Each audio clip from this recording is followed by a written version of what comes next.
Allez, bonjour à tous, bonjour à toutes. On lance le live entraînement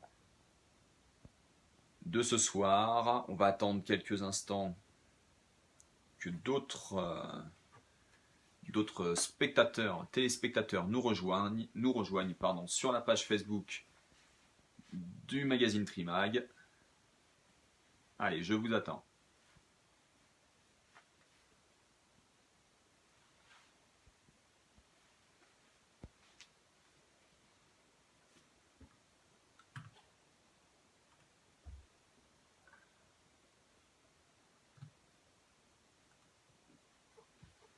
Allez, je vous donne encore quelques instants pour arriver.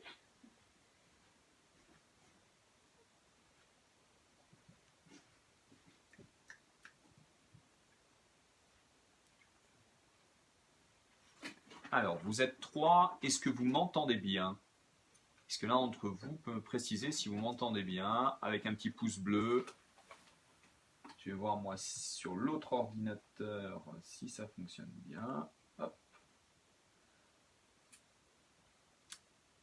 Est-ce que vous m'entendez bien? Ouais, super.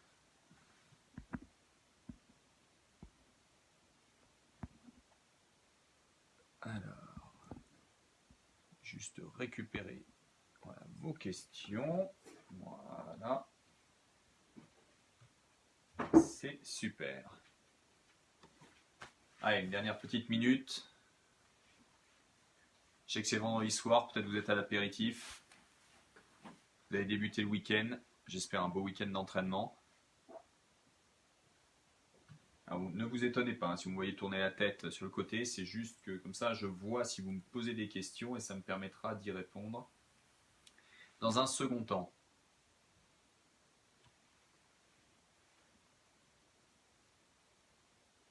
Allez, il est 20h02, 20h03.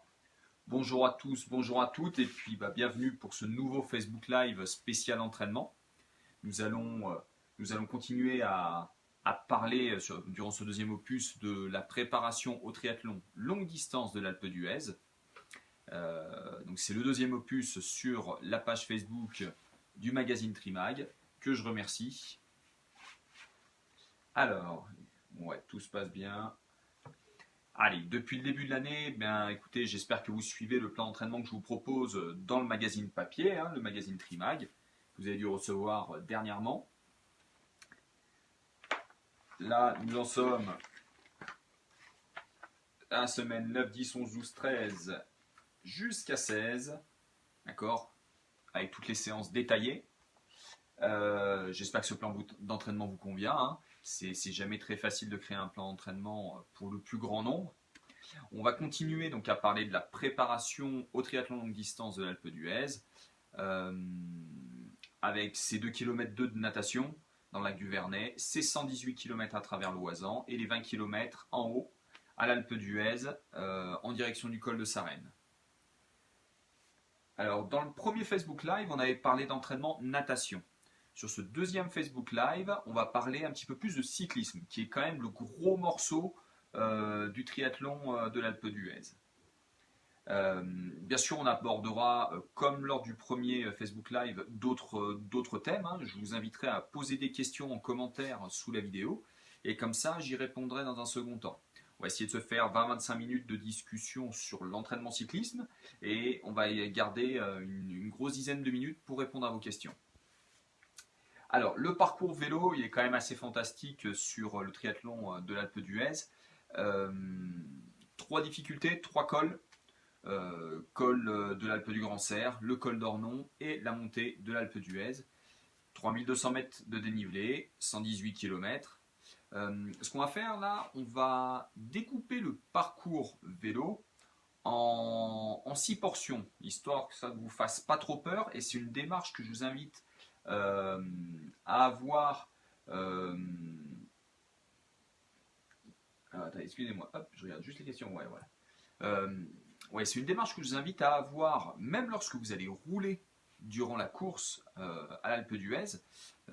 Prenez bien le parcours portion par portion, ravitaillement par ravitaillement ou difficulté par difficulté. Ça vous permet de rester vraiment focus, de rester concentré sur ce que vous avez à faire et pas déjà penser à ce qui se passera à l'Alpe d'Huez à T2. Alors, le parcours, moi je vous propose de le diviser en 6 portions. Première portion, de Vaujany, enfin du lac du Vernet jusqu'à Séchilienne. Ce sont les 25 premiers kilomètres. Une portion assez sympa, un peu assez grisante, hein, c'est un faux plat descendant. Dans l'idée, on peut emmener un gros braquet, ça se roule très vite, on peut emmener un gros braquet. Faites quand même attention, ne vous emballez pas, ça se roule vite, mais ça vaut peut-être pas le coup de mettre tout à droite, parce que vos gambettes elles risquent de pas trop aimer les premières rampes de l'Alpe du Grand Serre, lorsque vous allez revenir sur un pédalage beaucoup plus en fréquence. D'accord. La deuxième portion, entre le 25e et le 40e kilomètre, c'est l'Alpe du Grand Serre. Dans l'absolu, c'est pas un col très compliqué, pas des gros dénivelés, c'est 6-7%. Et il passe d'autant mieux qu'on est vraiment en début de parcours. En arrivant au sommet de l'Alpe du Grand Serre, vous avez fait à peu près 30% du parcours vélo du triathlon de l'Alpe d'Huez. Essayez de trouver tout de suite le bon rythme, le bon passing. Ne vous enflammez pas, mais ne partez pas non plus sur un faux rythme en vous disant je vais me préserver, le parcours est long. Si vous utilisez un capteur de puissance, avec vos sorties longues et vos sorties en montagne, vous allez pouvoir très facilement trouver quelle puissance vous allez être capable de tenir pendant environ 1 heure d'effort. Donc venez tout de suite chercher cette puissance cible pour avancer tout de suite au bon rythme. Donc comme je vous le disais, c'est pas un col, c'est pas une ascension très compliquée. Le bas se fait dans la forêt, donc s'il fait beau, s'il fait chaud, ce sera particulièrement agréable. Pensez tout de suite à boire, manger sur le vélo. On n'attend pas d'atteindre les ravitaillements pour se dire ah, qu'est-ce que j'ai sur mon vélo, j'ai un bidon, il faut que je boive. Non. Dès les premières minutes d'effort, même déjà sur la descente vers Séchilienne, commencez à boire, commencez à vous alimenter, parce que vous aurez quand même déjà 2,5 km, enfin 2,2 km de natation dans une eau relativement fraîche à Vaujany. En arrivant en haut de l'Alpe du Grand Serre, un conseil, faites le plein d'eau, faites le plein de liquide. Vous allez descendre sur Valbonnet, sur la vallée du Valbonnet. C'est un endroit dans lequel il peut faire très chaud lorsque le beau temps est de la partie. Donc il ne faudra pas se rendre compte au bout de quelques kilomètres que vous êtes déjà à court de liquide. Donc là je vous parlais de la vallée, de la descente sur Valbonnet. Vous avez à peu près, que je vous dise pas de bêtises, ouais, vous avez à peu près une grosse vingtaine de kilomètres, 20-25 kilomètres, avec juste 2 petites bosses, notamment une dernière petite bosse pour monter à Valbonnet. C'est pas très compliqué, c'est majoritairement de la descente. Là aussi, on peut remettre du braquet et ce serait quasiment ce qu'on appellera un temps mort, un temps faible du parcours vélo sur lequel il faut manger. D'accord ? On recharge d'entrée les réserves énergétiques pour la deuxième difficulté qui est le col d'Ornon. Alors, le col d'Ornon, c'est un petit peu moins de 20 km, mais avec des premiers kilomètres qui sont extrêmement, ou faciles, si on est très en forme, c'est 2-3% de pente, c'est un gros faux plat montant, ou alors ça peut être vraiment une tannée si on est déjà un petit peu dans le dur, et si en plus malheureusement vous avez du vent et du vent de face, comme par hasard, hein, sinon c'est pas sympa. Donc là aussi, par exemple, l'usage d'un capteur de puissance ou une bonne connaissance de ses sensations permet d'adopter tout de suite le bon rythme. Parce que comme je vous l'expliquais, première rampe très facile. C'est très facile, il n'y a pas beaucoup de pentes, mais malgré tout, quand vous allez regarder votre compteur GPS, vous allez vous rendre compte que vous n'avancez pas très vite.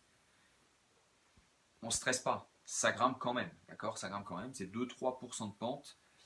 Et plus vous allez avancer dans le col, plus ça va devenir raide. Les 3 derniers kilomètres, c'est une pente entre 6 et 8%. Donc on rentre vraiment sur des pentes plus typiques, plus traditionnelles d'un col alpin. Là aussi, on s'hydrate. C'est un col qui se fait, là par contre, tout à découvert. On n'est jamais dans la forêt. Donc on fait attention à pas avoir de surchauffe s'il fait beau, bien sûr. Donc on boit régulièrement, je pense que tous les 10-15 minutes c'est bien de siroter 2-3 gorgées. Si vous avez vraiment très chaud, de mouiller le casque pour que ça ruisselle dans le casque, que ça puisse refroidir notamment la base du crâne qui est le centre qui gère la température de votre corps. C'est important. c'est important. Au 90e kilomètre, vous arrivez au sommet du col d'Ornon. Là, on arrive sur un deuxième temps faible. Alors, temps faible, mais quand même sacrément dynamique, parce que la descente vers Bourdoisan est quand même particulièrement technique. C'est une descente sur laquelle vous n'allez pas gagner du temps, par contre, vous pouvez en perdre beaucoup. Vous allez en perdre beaucoup, notamment si vous chutez. La descente est quand même assez engagée, donc on se cale bien, les mains en bas du cintre, on gère bien son freinage, frein avant, frein arrière. On ne fait pas le foufou, on ne se prend pas pour un coureur cycliste sur le Tour de France.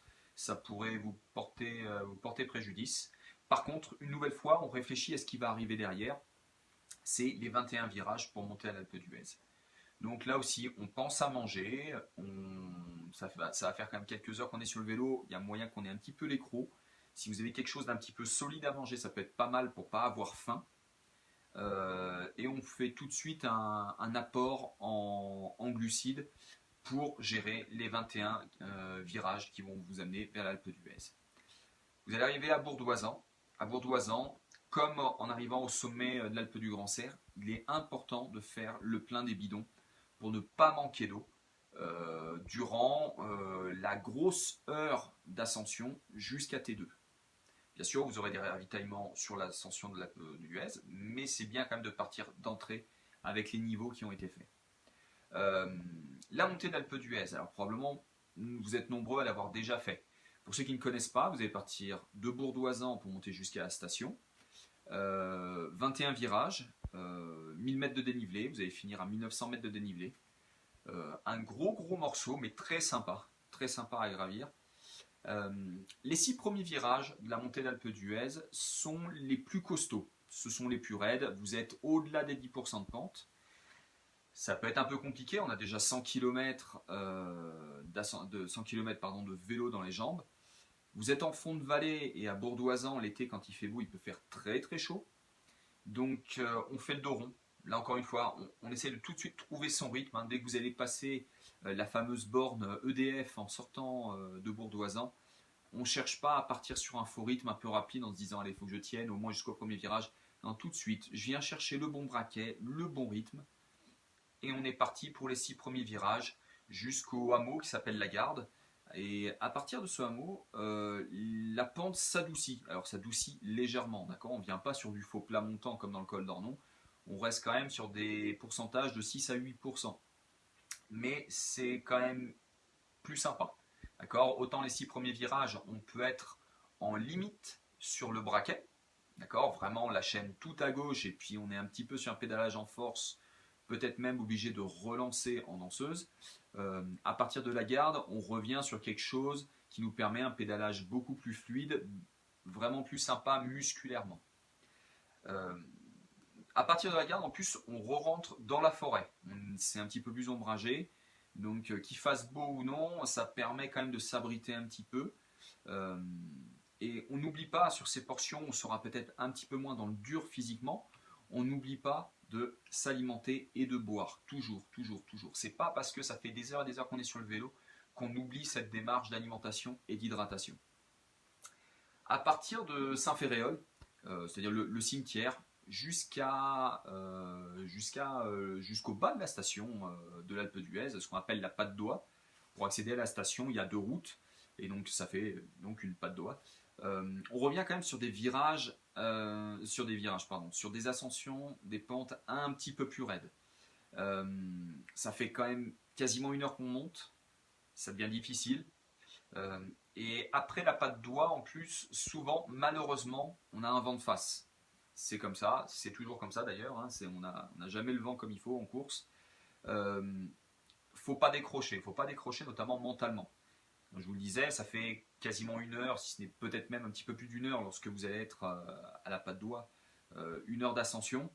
Moi personnellement, à chaque fois que j'ai participé, alors essentiellement au triathlon courte distance de l'Alpe d'Huez, à chaque fois c'est le moment où j'ai le cerveau, il est parti divaguer ailleurs. Je suis un petit peu sorti de ma course et j'ai perdu beaucoup de temps. Je me retrouvais à rouler des fois un petit peu trop vite, je me retrouvais essoufflé, d'un seul coup je ralentissais pour récupérer, j'étais vraiment plus stable sur mon allure et je roule très souvent avec un capteur de puissance Et après la course, lorsque je regardais les courbes sur mon ordinateur, je me rendais compte que ma puissance se cassait la figure à partir de 55 minutes d'effort, 50-55 minutes, ça tombait. Et en réfléchissant un petit peu à mon état d'esprit sur l'ascension, c'est un moment où mes pensées s'évadaient et j'étais plus dans ma course. Donc faites attention, ça va faire beaucoup plus de temps que vous êtes sur le vélo, ça fait une ascension très longue. Encore une fois, on reste concentré, on n'oublie pas de s'alimenter, on n'oublie pas de boire, on ne se trompe pas d'allure, on part pas trop vite, on ne se met pas à trop forcer, notamment lorsqu'on est face au vent, sinon vous allez vous cramer avant même d'être rentré dans l'Alpe d'Huez. Enfin, donc lorsque vous allez rentrer dans l'Alpe, sera peut-être le moment de vider les derniers gels, manger les dernières barres que vous avez encore peut-être dans les poches ou dans les sacoches sur le vélo. Lorsqu'on rentre dans l'Alpe d'Huez, il y a un virage à gauche et on passe un peu dans un tunnel. Je pense que c'est un petit temps faible pour manger de nouveau et se préparer à T2 et à partir sur les 20 km de course à pied qui seront dans le dernier kilomètre et demi. Là, vous êtes dans le dernier 2 km du parcours dans l'Alpe d'Huez, donc pensez à manger. Pensez à manger, ça me semble particulièrement important. En termes de matériel, souvent, il y a la première question, c'est quel est le braquet intéressant? Alors, avant, il y avait des braquets, des plateaux, des triples plateaux sur les vélos, donc on ne se posait pas trop la question. Aujourd'hui, l'avantage, c'est qu'avec les pédaliers compacts, on peut avoir des petits plateaux. D'accord, le petit plateau peut être très petit, peut être un 34 dents. Ça me semble tout à fait indiqué, notamment pour l'Alpe d'Huez, pour l'ascension de l'Alpe d'Huez. En termes de cassettes, un très bon cycliste pourra se permettre de rouler en 34 et 25 sur le pignon, sur le plus gros pignon de la roue arrière.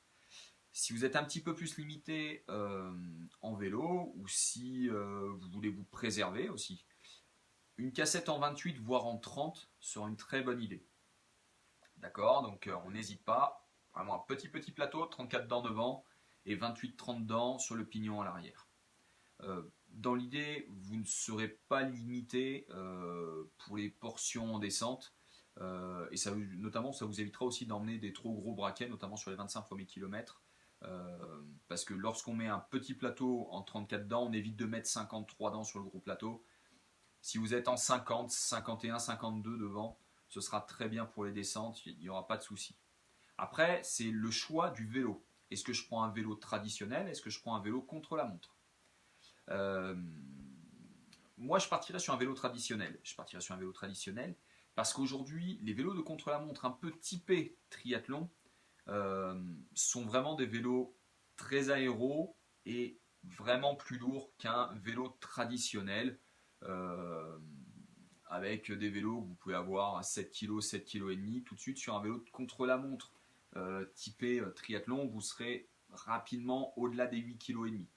Donc c'est dommage d'avoir, alors c'est peut-être qu'un seul kilo, mais un kilo au bout de 120 km, on finit par se dire qu'on aurait mieux fait de le laisser au garage ce kilo. Bien sûr, il reste encore des vélos de contre-la-montre qui sont assez sympas, comme le Cannondale Slice, qui est un super vélo très léger, aéro mais sans plus, mais qui permet d'avoir une belle position aéro sur toutes les portions rapides, les portions roulantes, et d'avoir un vélo léger en ascension. C'est un vélo vraiment que j'apprécie beaucoup et je connais plein de triathlètes qui adorent ce vélo, même sur des parcours vallonnés. Donc pourquoi pas? Mais un vélo comme un Felt IA, les nouveaux Cervélo, vous les laissez au garage, c'est pas fait pour. Ensuite, il y a le type de roue. Qu'est-ce que je mets comme roue? Est-ce que je mets la lenticulaire derrière ou est-ce que je mets des roues à profil bas? D'après vous? D'après moi, ce que je pense, c'est que là aussi, la lenticulaire, on la laisse au garage, on la laisse dans sa housse, elle est très belle, mais on ne va pas la sortir là. On va plutôt mettre des roues à profil bas, d'autant qu'en montagne, en plus, on peut avoir de temps en temps des vents assez forts, soit des vents d'orage, soit des vents thermiques. En descente, il faut être à l'aise, d'accord? Il ne faut pas avoir des roues qui prennent le vent, et c'est pas mal d'avoir des roues qui aient une inertie suffisante, notamment sur par exemple les premières rampes de l'Alpe d'Huez où je vous ai dit c'est plus de 10%. Lorsqu'on est un petit peu limité en braquet, il ne faut pas que ce soit une paire de roues sur lesquels on est constamment obligé de matraquer le pédalier, c'est bien aussi d'avoir un petit peu de confort. Par contre, ce que je vous conseille, c'est d'avoir 2 bidons sur le vélo. D'accord. Là, par contre, c'est pas une économie de poids de prendre par exemple un bidon d'eau, comme ça vous pourrez vous asperger, et un bidon de boisson énergétique. Et puis en plus, comme ça, lorsque vous buvez une gorgée de boisson énergétique, ça vous permettra de vous rincer la bouche avec de l'eau plate. Euh, N'hésitez pas à mettre une petite sacoche de cadre, d'accord, juste derrière la potence, pour pouvoir avoir tous vos gels, si vous ne voulez pas les scotcher directement sur le cadre. Et ensuite, bah ça après, c'est un petit peu ma marotte, hein, c'est le truc que j'aime beaucoup, c'est équipez-vous d'un capteur de puissance. Il n'est pas trop tard, et ça vous permet vraiment d'avoir une gestion de votre effort qui sera saine, qui évitera de vous cramer en arrivant à T2 et de vous dire bah, comment je vais faire pour courir mes 21 km. J'ai tout donné sur le vélo, j'étais vraiment sur un rythme trop important, je suis complètement cramé. Et vous voyez là derrière, là, j'ai mon VTT là, qui est accroché. Même le VTT, moi, il est équipé d'un capteur de puissance. Je trouve que c'est vraiment un outil particulièrement important et particulièrement intéressant. Après, sur le choix du matériel, il n'y a pas vraiment de mauvais matériel sur les capteurs de puissance. Ce que je vous invite malgré tout, c'est à éviter les capteurs de puissance avec un capteur uniquement d'un côté. Notamment, il y a certaines marques qui proposent des capteurs dans le pédalier par exemple, vous n'avez qu'un capteur du côté gauche, histoire de gagner un petit peu de poids. Le problème, c'est que vous allez gagner du poids, mais vous allez perdre vraiment en précision. Un capteur, alors bien sûr, le Golden Standard, c'est le SRM. Il est quand même un petit peu hors de budget. Mais les pédales PowerTap, les pédales Asioma, bah là les pédaliers chez Rotor, mais avec les capteurs des deux côtés, sont particulièrement bons. Allez-y, investissez, regardez peut-être aussi sur des sites de vente d'occasion, vous pouvez trouver des très très bonnes occasions. Vous pouvez aussi, par exemple, dans les capteurs de puissance aussi qui sont très bons, pour ceux qui sont équipés en pédalier SRAM, vous avez bien sûr le Quark de SRAM, qui est vraiment un super outil. Comme ça, vous allez pouvoir découvrir peu à peu quelles sont vos possibilités et vous allez trouver très rapidement quel est votre rythme. Bien sûr, vous pourrez se référer à la fréquence cardiaque. Le problème, c'est que la fréquence cardiaque, elle sera vraiment impactée par l'altitude.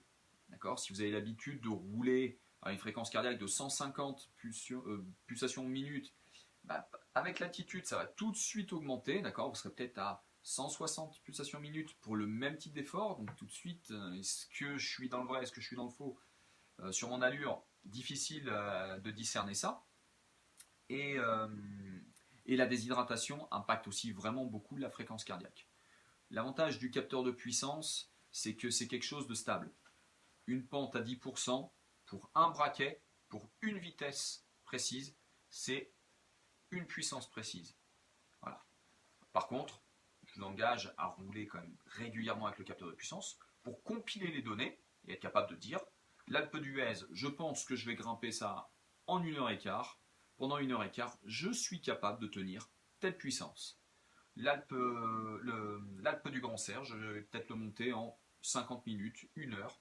Je suis capable de tenir telle puissance pendant 1 heure. Et ainsi de suite. C'est vraiment un outil particulièrement intéressant. Ensuite, que vous dire sur la partie vélo, ne prenez pas de risque en descente. Une course ne se gagne pas en descente. Les cyclistes pourront vous le dire, une course, ça se gagne lorsqu'on fait l'effort dans les ascensions et dans tous les passages face au vent. Essayez de faire l'effort lorsqu'on a le vent dans le dos, ça ne sert à rien. Sur un faux plat descendant, ça ne sert à rien. En descente, ça ne sert à rien. Mais par contre, sur tous ces moments qui pourraient être donc des temps faibles, on en profite pour remplir le réservoir d'énergie parce qu'on ne fait pas qu'une course de vélo, on ne fait pas un grand fond d'eau, on fait un triathlon et derrière il y aura quand même 20 km à courir à quasiment 2000 mètres d'altitude. Actuellement, le programme d'entraînement donc, que vous avez dans l'excellent Trimag. Le Trimag numéro, que je ne vous dise pas de bêtises, c'est bien ça, c'est 84. Comme vous l'avez remarqué probablement, on poursuit l'entraînement natation sur le même triptyque que les 2 premiers mois d'entraînement. À moins que vous soyez d'excellents nageurs, des nageurs de profession entre guillemets, on va garder le triptyque de l'endurance, de la vitesse, de la technique. Par contre, on va essayer peu à peu de rajouter quelques sorties en eau libre, ça peut être pas mal. Et ça, à partir du mois de juin, vu que les températures de l'eau, alors que ce soit en mer ou dans un lac, les températures d'eau vont commencer à devenir particulièrement agréables, allez-y, c'est bien d'aller nager en eau libre. À vélo, on va continuer à empiler des kilomètres, il faut quand même une grosse base foncière, et on commence aussi à rentrer dans des efforts un petit peu plus spécifiques. On va commencer à travailler vraiment les allures de seuil et les allures de course. Si vous avez la possibilité d'aller rouler en montagne, allez-y. Validez votre matériel, validez vos braquets, appréhendez un petit peu mieux les montées mais aussi les descentes pour être vraiment à l'aise le 25 juillet lorsque vous allez prendre le départ du triathlon de l'Alpe d'Huez. Et enfin en course à pied, on continue l'augmentation progressive du kilométrage sur les sorties longues. La course à pied est un sport traumatisant, donc j'évite de vous balancer tout de suite des séances immondes avec des tonnes de kilomètres. Le but du jeu, c'est que vous ne vous blessiez pas. La clé de votre préparation, dans tous les cas, ce sera très simple.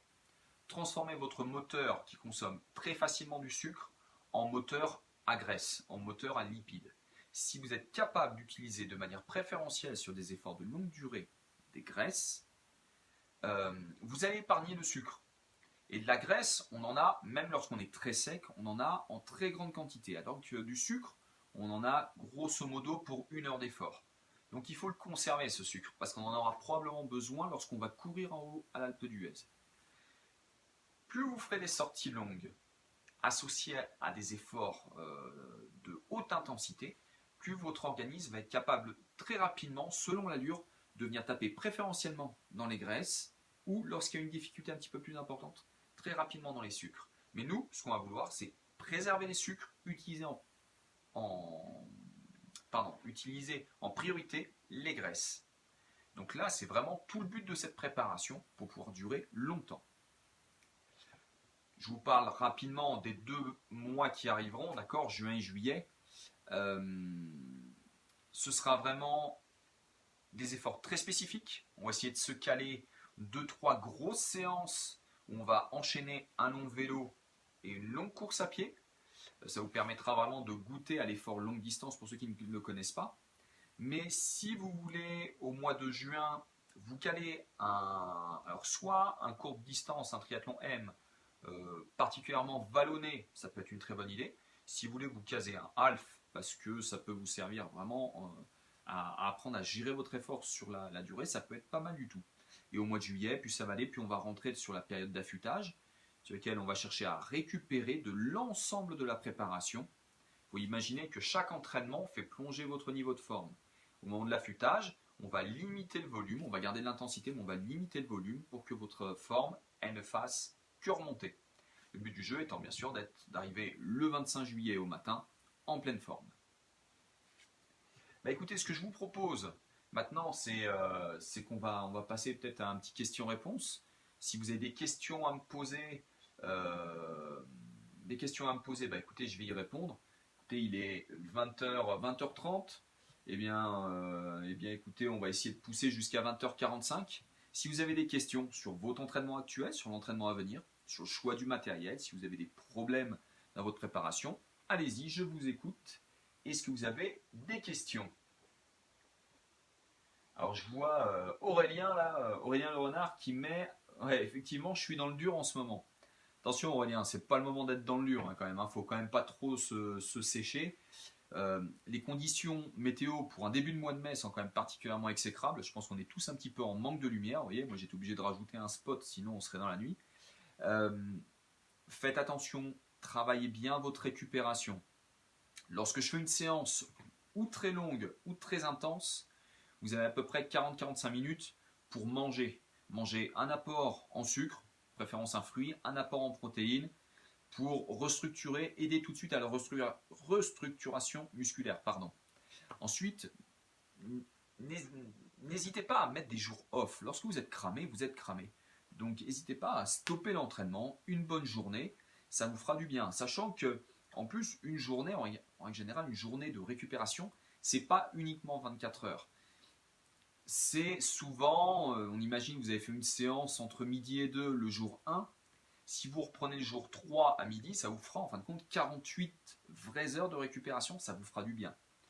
Ensuite, il est peut-être bon aussi des fois d'aller se faire masser par un kiné. Un bon massage de récupération ou l'usage par exemple de la cryothérapie corps entier, l'électrostimulation, le complexe, tout ça, ça peut être pas mal, hein, d'accord? Donc c'est bien de s'entraîner, mais il faut vraiment travailler sa récupération, sinon, Aurélien, tu vas pas tenir jusqu'au bout. Allez, est-ce que vous avez d'autres questions? Alors, bonsoir Fred, prolongateur ou pas sur le L? Il y a quand même quelques bonnes portions qui peuvent se pédaler sur prolongateur. Si tu es à l'aise avec les prolongateurs et que tu n'as pas des prolongateurs qui pèsent 14 kg, oui, oui, tu peux les mettre, hein. Moi, je pense que c'est pas inutile. Prolongateur long pour être bien positionné, position assez confortable. Dis-toi que tu as quand même 25 km jusqu'à Séchilienne qui vont se faire sur prolongateur, quasiment. Et dans le Val-Bonnet, je vais regarder combien il y a de. Attendez, j'ai imprimé le profil, c'est quand même que je le regarde. Ouais, t'as aussi quasiment aussi 20 km dans le Val-Bonnet qui peuvent se faire sur le prolongateur. Prolongateur, moi je dis oui. Je mets des pouces. Alors, est-ce que vous avez d'autres questions? J'habite dans un endroit, alors Fred Jacquet, j'habite dans un endroit où il est compliqué d'avoir des bosses longues.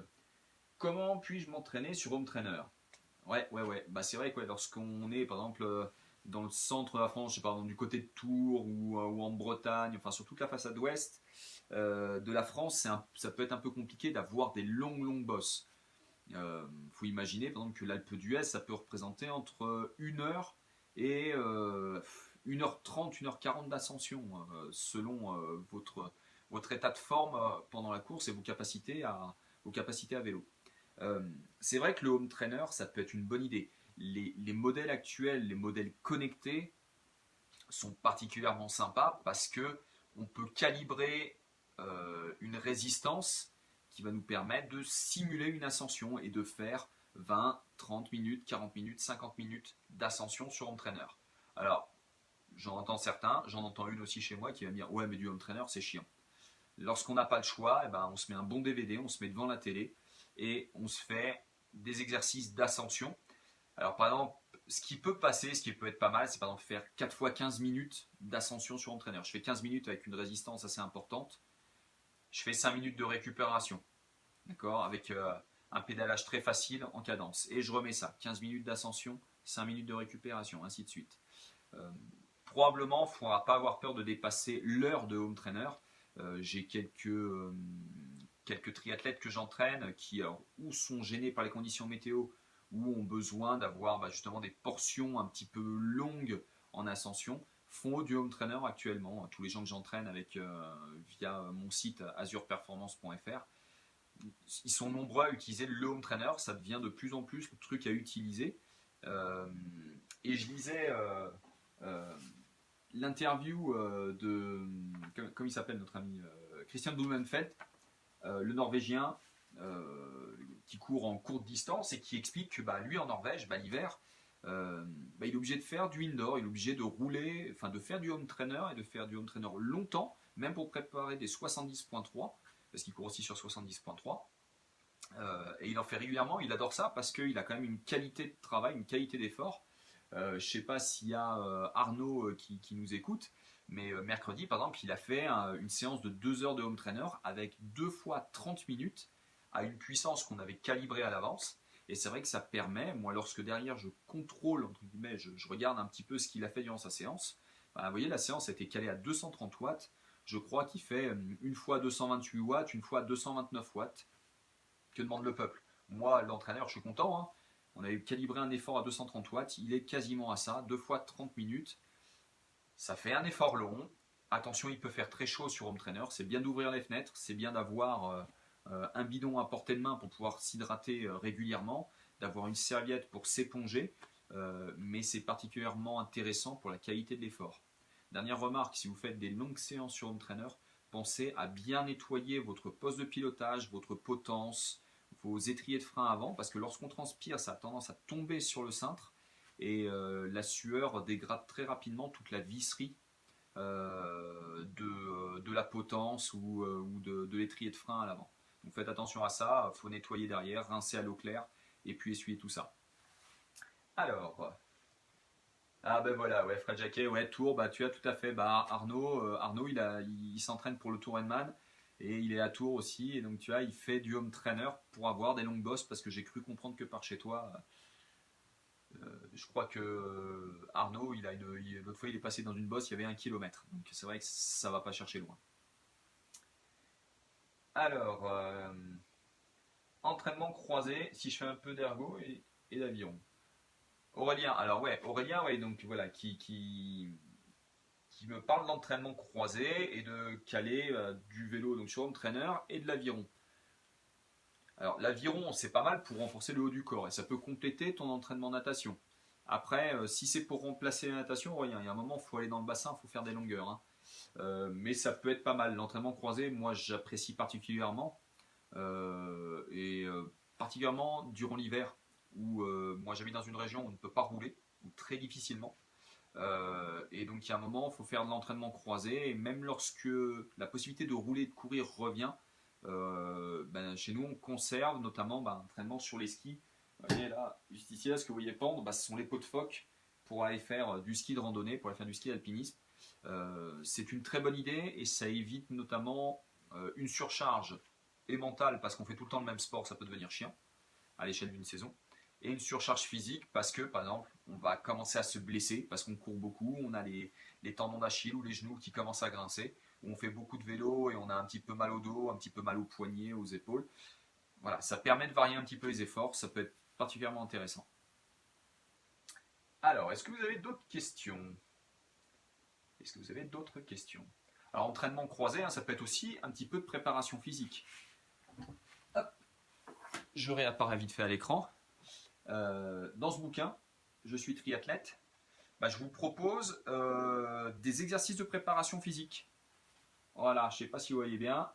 Quelques exemples de circuits training que vous pouvez caser lorsque vous avez une demi-heure. Vous allez courir une demi-heure, vous faites une demi-heure de circuit training. Donc, je vous explique un petit peu les exercices, les outils que je vous propose d'utiliser qui sont vraiment pas onéreux, qui prennent très peu de place. Moi, l'outil que je préfère, c'est les sangles de suspension, alors ce qu'on trouve souvent sous le nom de TRX. Ce sont des sangles pour lesquelles on peut se pendre pour travailler et les jambes, et le dos, et les pectoraux, et les bras. On peut vraiment travailler de manière générale. En plus, ça renforce pas mal le gainage. Vous avez tout ça donc dans le bouquin, c'est Je suis triathlète, aux éditions Amphora. Ça se commande en ligne, vous le trouverez dans toutes les bonnes librairies, comme on dit. On m'a dit que c'était un très très bon bouquin et que l'auteur il était super. Allez, est-ce que vous avez d'autres questions? Euh, Alors, Greg, en ayant préparé pendant 5-6 mois semi et marathon de Paris, en nageant et roulant sur home trainer 1 à 2 fois par semaine max, je suis remonté sur le vélo et les sensations étaient moins mauvaises que lorsque je coupe 1 mois à la fin de l'année. Et je n'ai pas trop perdu à vélo. C'est un exemple typique voilà, d'entraînement croisé. Voilà, Greg avait mis quand même l'accent sur la course à pied, et puis il me semble avec des bons chronos. Et vous voyez, malgré tout, en conservant un tout petit peu de vélo, bah, ça permet quand même voilà, de s'entretenir. Donc, en faisant de l'entraînement croisé, ça pensez-y, notamment durant la période hivernale, vous verrez, vous n'allez pas tout perdre. Moi, le premier, hein, lorsque je remonte sur le vélo mi-février, lorsqu'il commence à faire un petit peu moins froid par chez moi, hein, parce que pour tout vous expliquer, j'habite à 1200 mètres d'altitude, donc chez nous il y a de la neige, et donc pour rouler ça devient compliqué, mais lorsque je remonte les premières fois sur le vélo, ça se passe relativement bien, lorsqu'il faut aller courir, ça se passe relativement bien. La natation, ça c'est l'avantage, c'est on peut le garder toute l'année, donc on ne perd aucune sensation. Alors, qu'est-ce qu'on a encore comme question? Je reviens sur le matos, roue carbone profil 55. Euh, ça peut passer, Fred. S'il n'y a pas trop de vent, sinon quand même je te conseille d'avoir une roue avec un flanc relativement bas sur la roue avant, ça permet quand même d'avoir un vélo assez stable, notamment en descente. Moi il y a une paire de roues que j'adore, c'est l'Exirium SLE de chez Mavic. Alors je leur fais de la pub, hein, mais je suis vraiment pas sponsorisé, j'ai aucun prix chez eux, hein, mais bon je vais leur faire de la pub. Mais c'est une super roue de montagne, pas trop lourde, assez rigide, et avec des bandes de freinage Exalit qui sont une tuerie. Euh, c'est une bande de freinage qui ressemble un petit peu à une lime de crayon, à une lime de crayon, une lime à ongles, j'invente des mots, c'est nouveau, une lime à ongles, ça freine très bien, et ça freine d'autant mieux que la route est mouillée. Il y a vraiment des aspérités sur la bande de freinage, ça use un petit peu les patins, d'accord, hein. Quand on achète ces roues-là, il faut avoir aussi les patins spécifiques qui vont avec ces roues, et ce sont des super roues de montagne, franchement j'en changerais pour rien au monde. Est-ce que vous avez d'autres questions? Allez, 5 dernières minutes. Une petite dernière pour la route.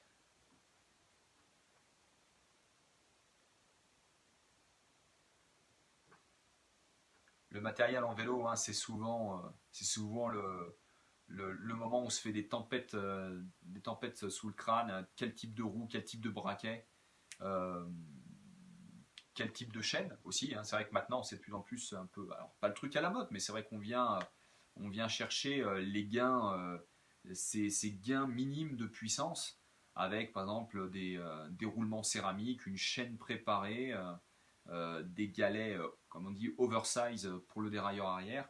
Euh, c'est ce genre de choses. Lorsque vous pensez que vous êtes bien préparé physiquement et que votre matos est déjà bien évolué, bah, ça peut être les dernières choses à venir chercher, hein.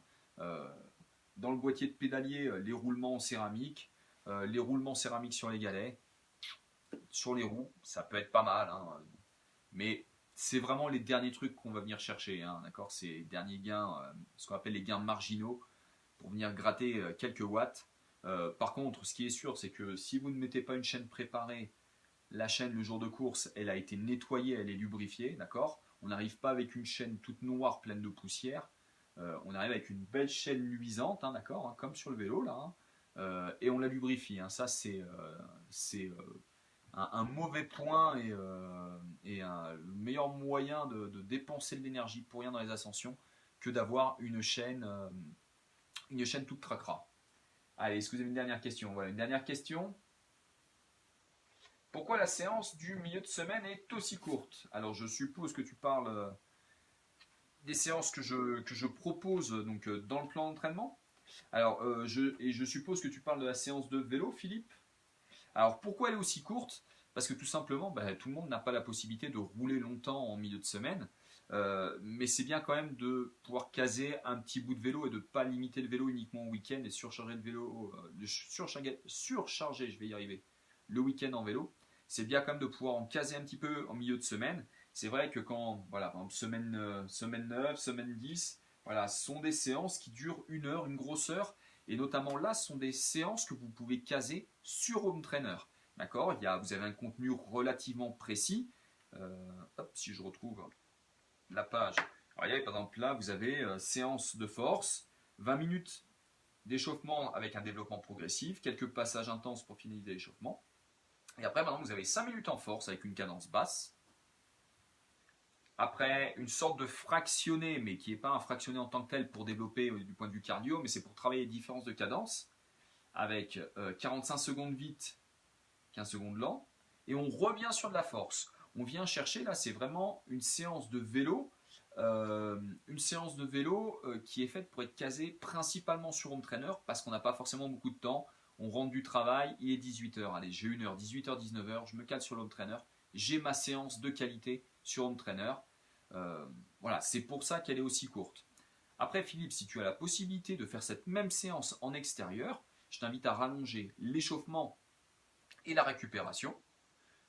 Tu arriveras assez rapidement, une séance d'une heure et demie à 2 heures, pour compléter un peu le volume cycliste de la semaine. Voilà, c'est pour cette raison que la séance est courte en milieu de semaine. Allez, une dernière petite question, ouais, sur du matériel. Allez, ce sera la dernière. Une question de David. Quid des freins à disque ou patins?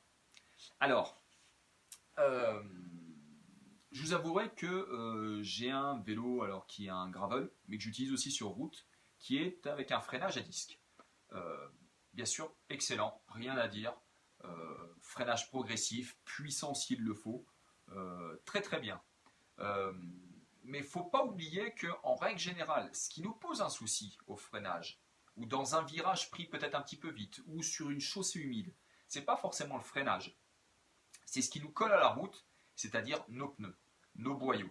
C'est la gomme, le type de gomme, la structure de la gomme, le dessin qu'il peut y avoir sur nos pneus. Tout à l'heure, je vous ai parlé des Cosmic Xerium avec le bande de freinage Exalite. Ça freine à mon sens, aussi bien, si ce n'est mieux qu'un freinage à disque. Par contre, si j'appuie comme un bourrin sur les deux manettes de frein et que je bloque mes roues, il est clair que je finirai par terre. Que j'ai des freins à disque, que j'ai des freins à patins. Donc, il va de soi que si on veut avoir une certaine assurance dans le freinage avec des roues carbone en montagne, ça peut valoir le coup d'avoir un vélo avec un freinage à disque. Mais il y a quand même un souci, il faut avoir déjà le vélo avec du freinage à disque et les roues de compétition avec équipées de disques. Ce qui n'est pas à la portée de tout le monde encore. Dans quelques années, ça viendra. Je pense qu'on ne parlera quasiment plus de freinage à patins, mais c'est pas encore pour tout le monde. Donc aujourd'hui, freinage à patins, freinage à disque, bien sûr, il y en a un qui est un petit peu plus puissant que l'autre, et sur des chaussées mouillées, on se posera moins la question au moment de toucher les manettes de frein. Mais n'oubliez pas, c'est encore la qualité de vos pneus qui fait que vous allez rester sur la route et que vous n'allez pas glisser sur un freinage. D'accord ? Si vous bloquez la roue arrière parce que vous avez un pneu slick, un pneu typé terrain route sèche et que c'est détrempé, ce ne sera pas à cause de votre freinage, ce sera à cause de votre gomme. Et si vous allez tomber, encore une fois, ce ne sera pas à cause du freinage, ce sera à cause de la gomme de vos pneus ou de vos boyaux. Je vous invite d'ailleurs à quand même regarder la météo en amont du triathlon d'Alpe d'Huez pour savoir à quelle sauce vous allez être mangé.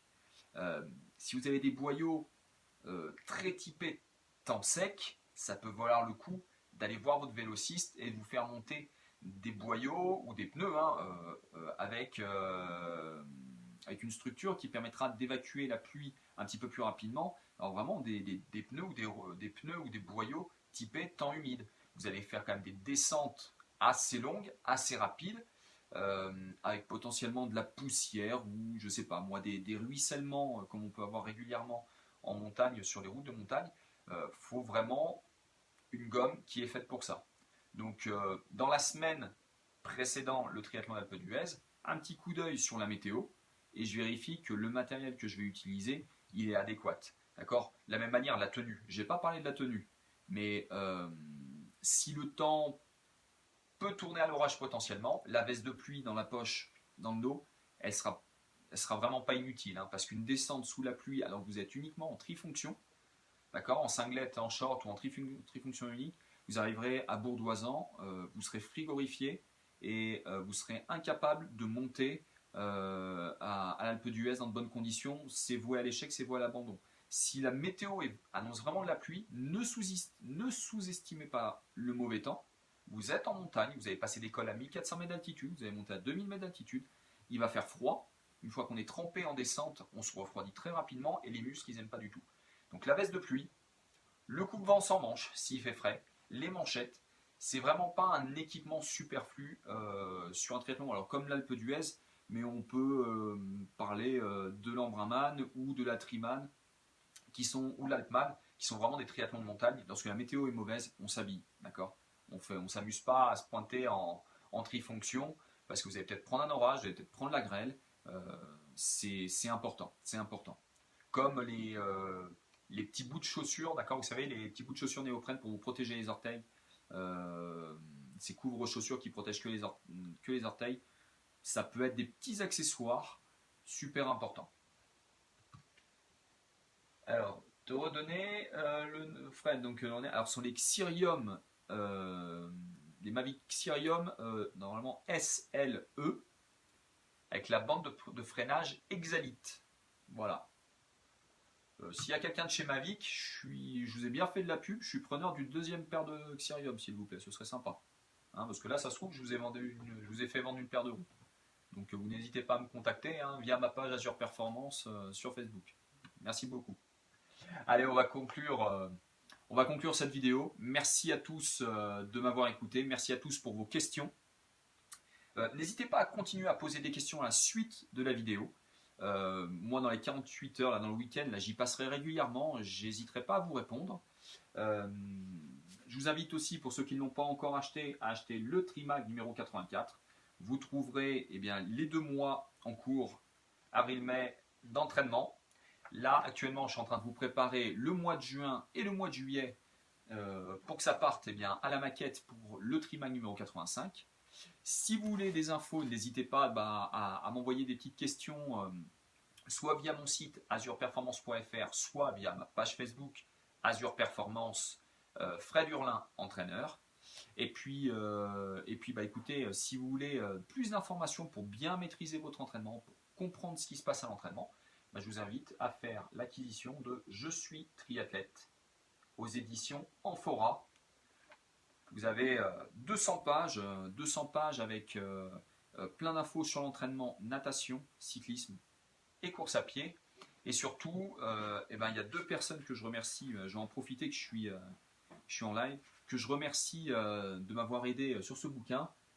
C'est la triathlète Camille Deligny et c'est Davidos qui vous apportent aussi leurs conseils de champion, leurs conseils sur du longue distance pour Camille Deligny, sur du courte distance pour David, les conseils d'un Olympien avec David et les conseils d'une femme qui fait du triathlon pour Camille. Je les remercie vraiment d'avoir participé donc, à la rédaction de Je suis triathlète aux éditions Amphora.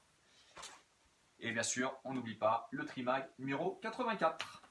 Bah écoutez, je vous souhaite une bonne soirée, un bon week-end d'entraînement. Et puis on se retrouve, je pense, d'ici un mois et demi.